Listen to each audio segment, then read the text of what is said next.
Hello everyone, I'm Tony Inadio, and in this lecture on the history of management, we will cover the period of time from the Civil War to the early 20th century, which proved to be a pivotal time in the development of management theory, which I will cover in more depth in the next lecture.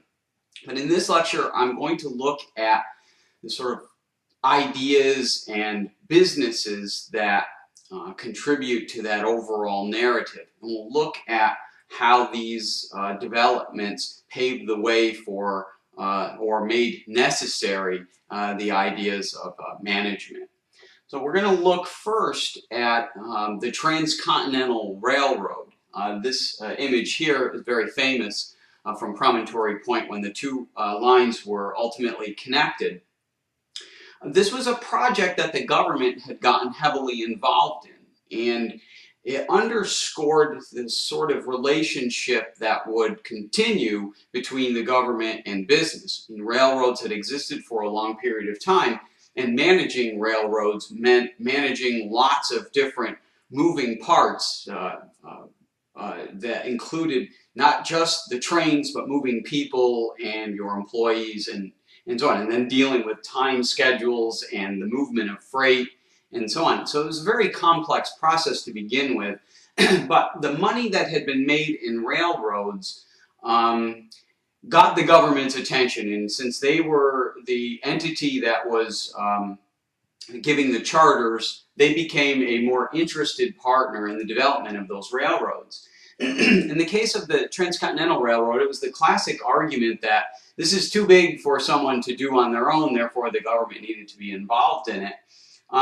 The other image you see here is James Jerome Hill, or J.J. Hill, who also built a transcontinental railroad without any help from the government, no grants, no money, no nothing. So that argument proved not to be true, and in the end, it was Hill's railroad that was very profitable. The Transcontinental Railroad really never turns a profit due to the constant expenses of running the railroad, of the materials they used, the routes that they chose, whereas Hill had to be very shrewd with his money and built a much better railroad. But this also points to something that's happening in America. America is growing much larger in size and in population. And so when we look at that trend, that's really going to dictate the narrative up through the 20th century. Here we see the great cattle drives. This is an increasing need for Americans who want to eat meat.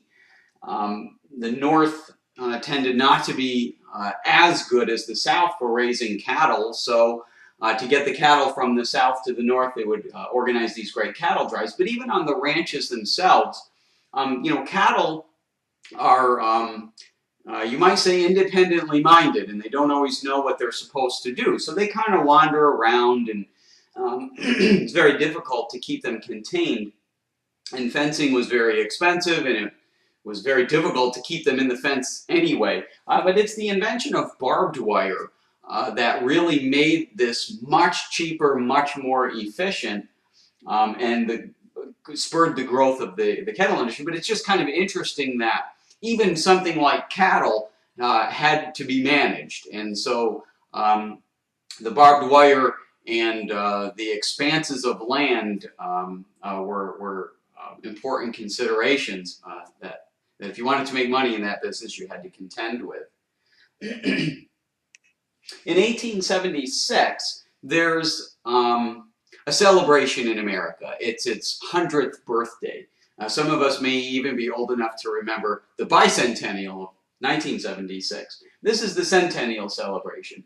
And in 1876, a great fair is held in Philadelphia, which was a management project unto itself, a very complex undertaking that involved not just the city, but the government, the nation at large. And it featured the debuts of some very important inventions or products. One being the telephone. We can see the typewriter, although that had existed in some form beforehand. A calculating machine, Heyer's root beer, Heinz ketchup, and so on.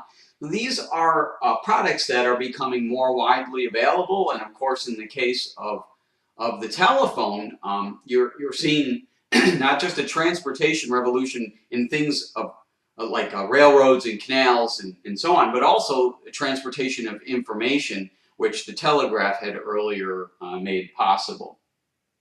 But again, the point being is that this is a very, very large undertaking, and it won't be the last. We will see events like this again, where we see not just the management of a very large event, but also the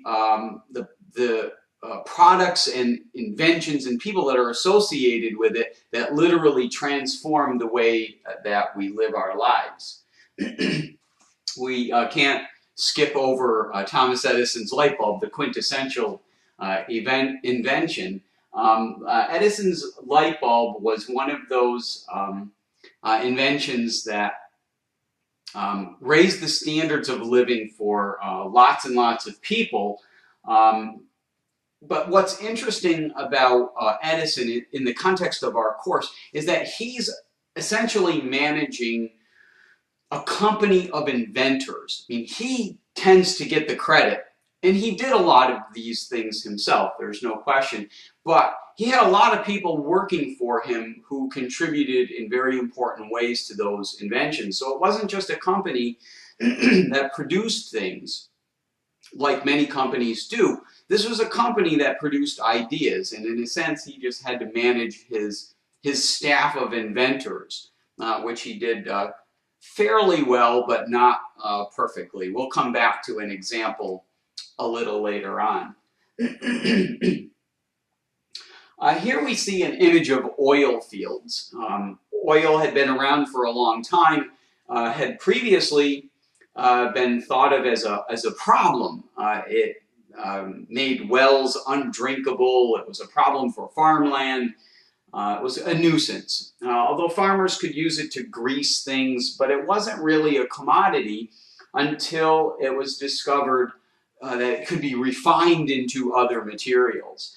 And in this image here, very low-key image, we just see a bunch of sheds. But that is actually the beginning of Standard Oil in Cleveland, Ohio.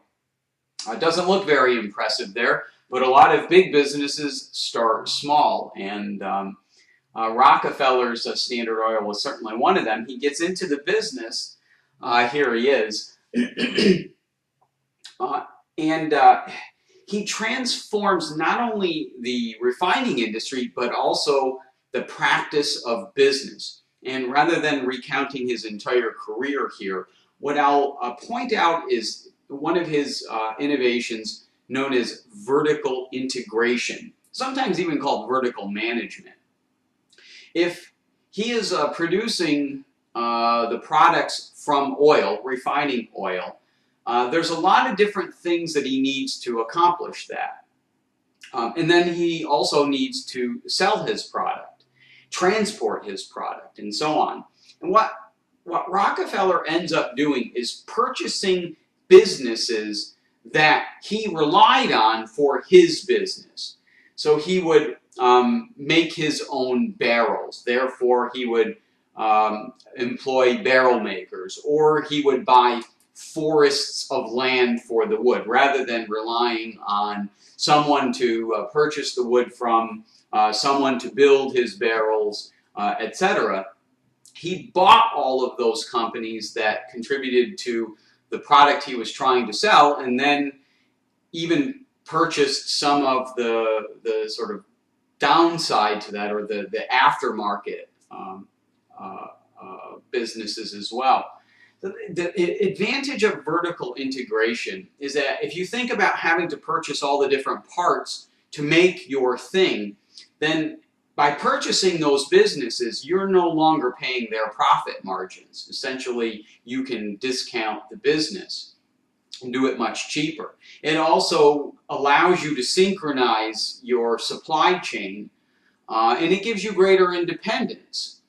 But one other interesting thing that it does is it creates the need for more managers, is that you have managers in each of these businesses who themselves have managers under them who are managing the employees on the floor. So it created layers and layers of managers, and now we start to see managers of managers, which is an interesting development.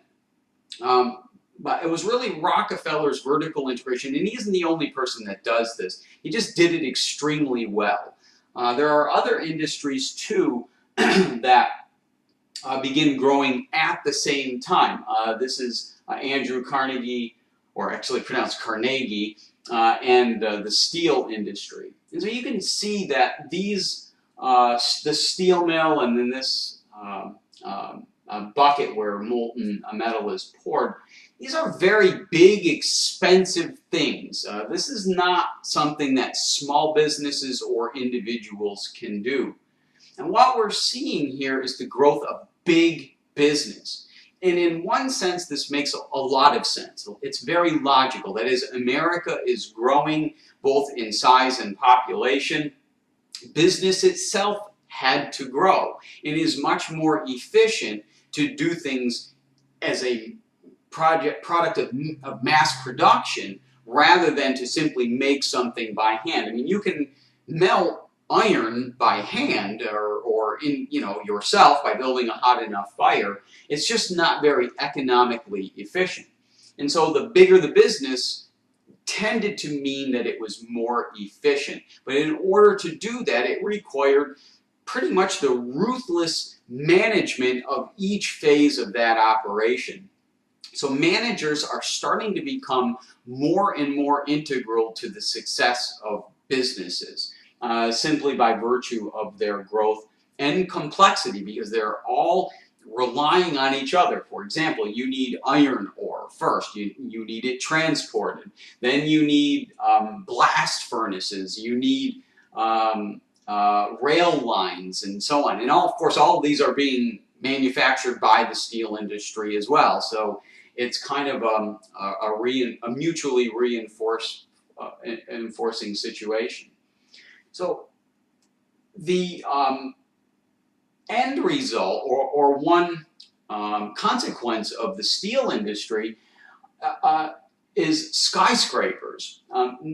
Prior to the steel industry, buildings could be made tall, but they were essentially, stone structures, which of course puts a limit on how high you can go. But with a steel-framed building, now you can really expand upward. And for cities, this is a necessity, because cities are confined in space, and generally you have to go up.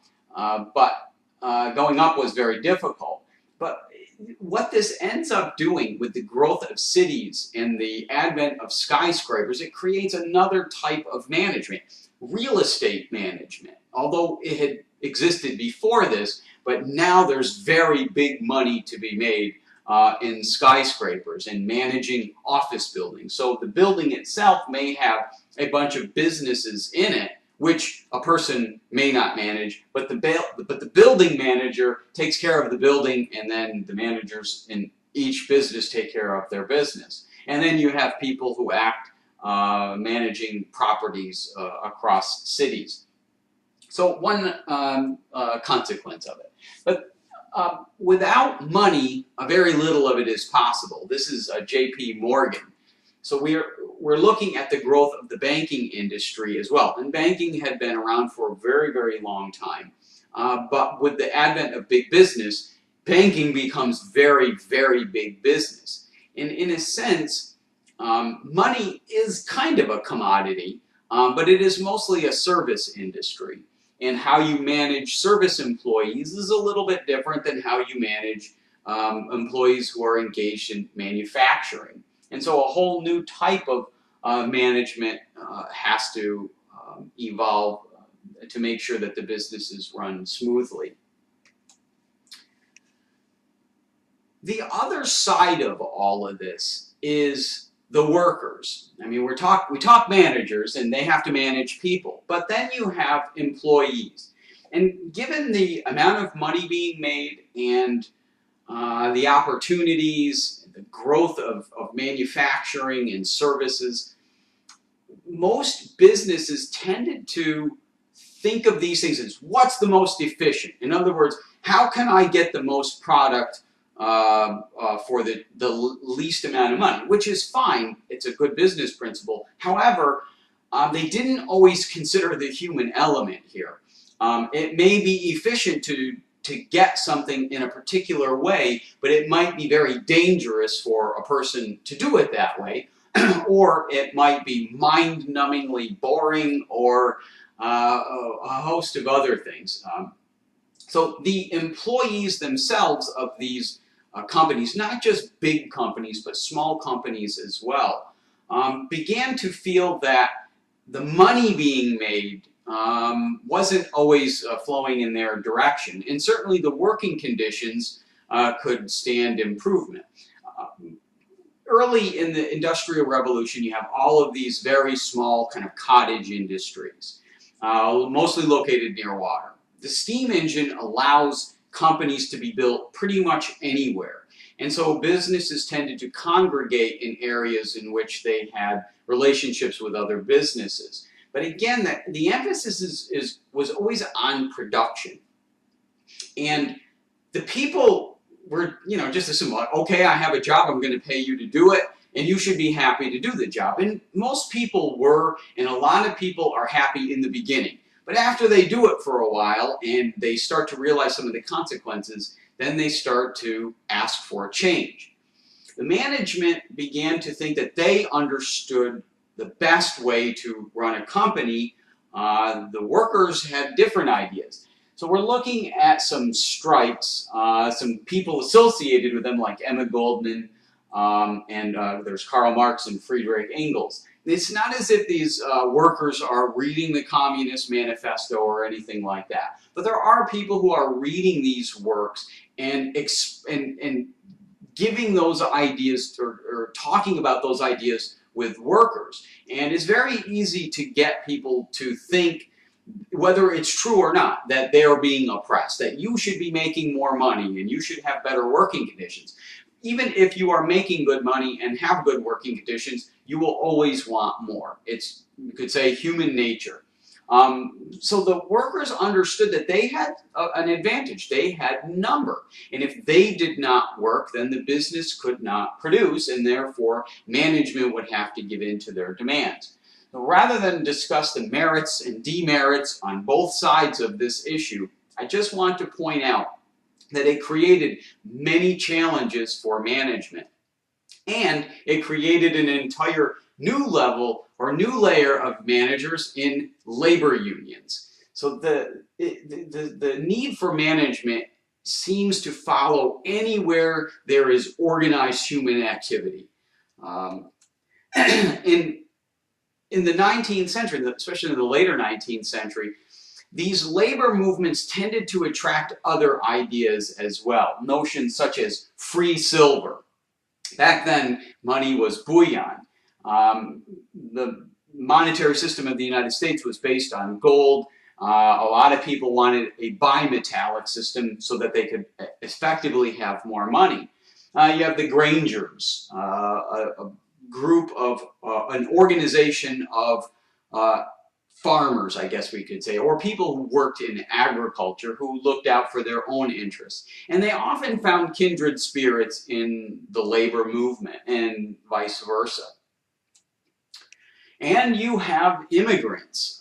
This is a 20th century photograph, but immigration has always been the story of the United States. It's always been a nation of immigrants. And in the late 19th and early 20th centuries, that's really the sort of high point of immigration. Thousands of millions of people are coming to the country. And of course, they're looking for work, and they will take work that some people won't take. And in the beginning, it's very easy to treat them badly.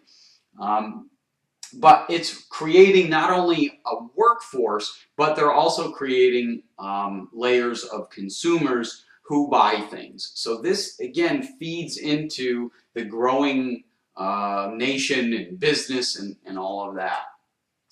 This is John Sherman, he's a senator, brother of William Tecumseh Sherman, whose name is attached to the Sherman antitrust laws.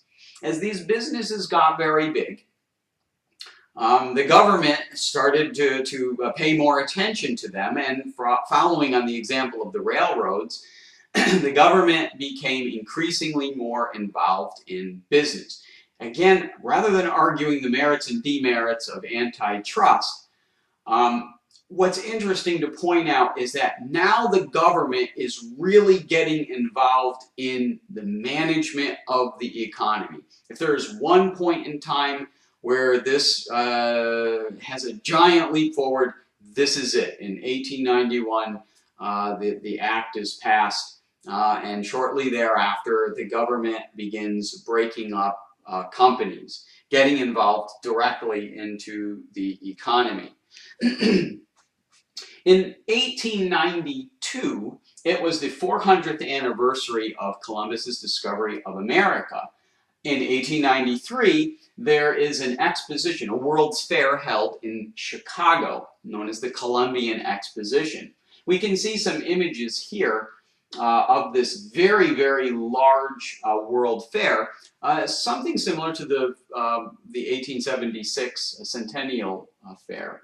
It's very, very large, a very complex undertaking that brings together most of the countries of the world in some way, shape, or form who have buildings and displays and all sorts of things. And in it we see all of these sort of advances of humanity from all culture, all civilizations. Again, it was a very complex undertaking, but it really sort of puts America at the center of this very globalized economy. Of course, economies are always global in one sense or another. People will trade as far as they can travel, but this really established America as this, major force in technology. And so the Centennial Exposition has a number of other impacts as well. It changes the way that cities and buildings are built. There's the City Beautiful movement that comes out of it.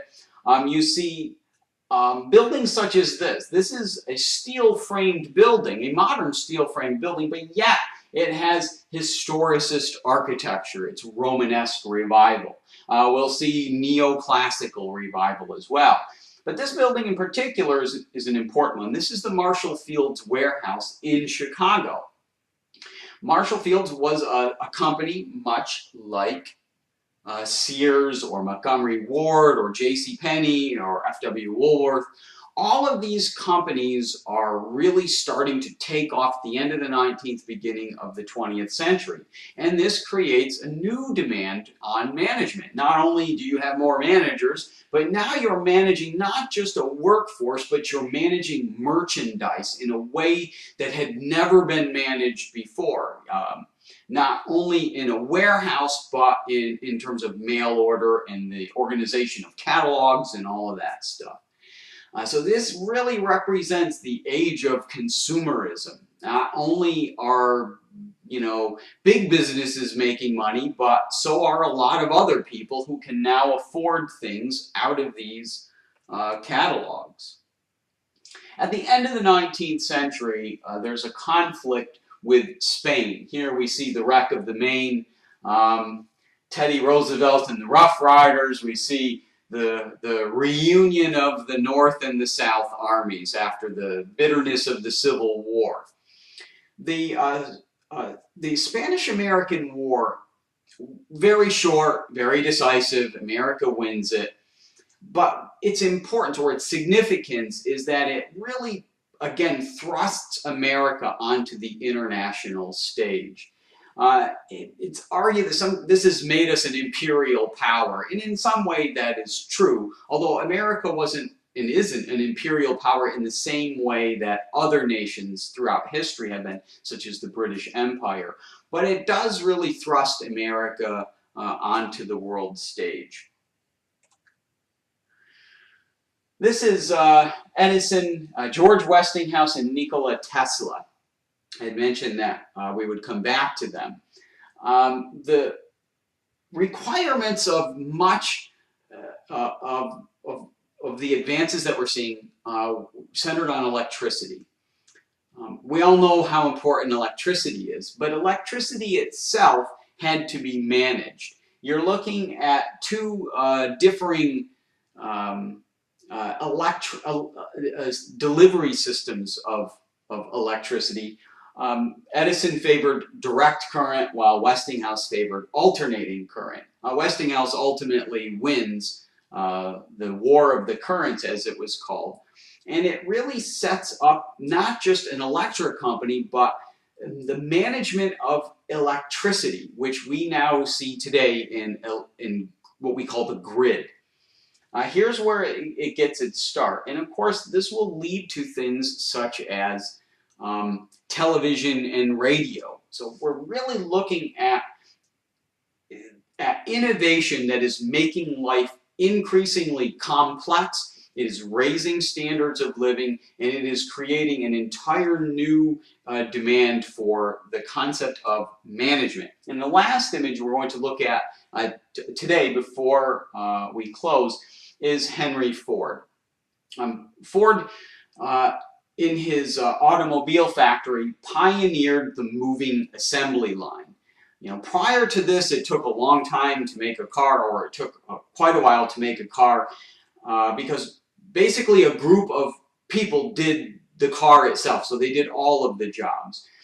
He changes that so that each person only does one part of the job, makes it more efficient, and he paid his workers more than other auto manufacturers. So this revolutionizes the way that automobiles were manufactured, but we can look at the process. But really what was needed to do it is a new way of thinking about management itself. You're managing people in a way that they had never been managed before, and the results were quite spectacular.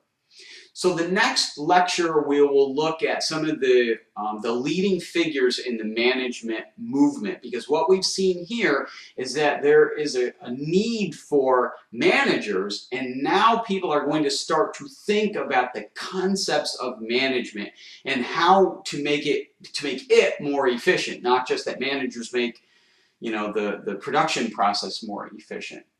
So the next lecture will look at a number of those people. Thank you for listening. Goodbye.